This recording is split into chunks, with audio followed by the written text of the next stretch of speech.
Kamusta naman po at magka-work po kayo dito naman po ngayon sa Maka? Opo.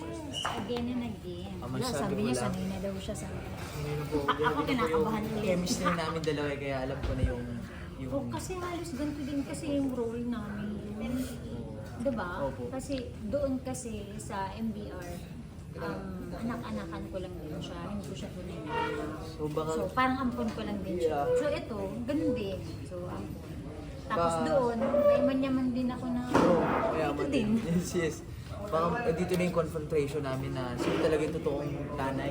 Kaya abangan nyo guys. Kung So sino parang talaga. ano to, The Lord 2.0. Pero iba naman yung atake niya. Naging ano na, Sylvia 1.1. Sylvia 1.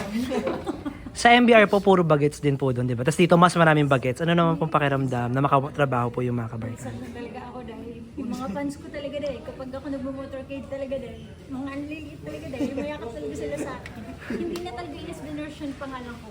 Aling Dolor. O ngayon pag may mga makakapanood dito, Ma'am Sylvia.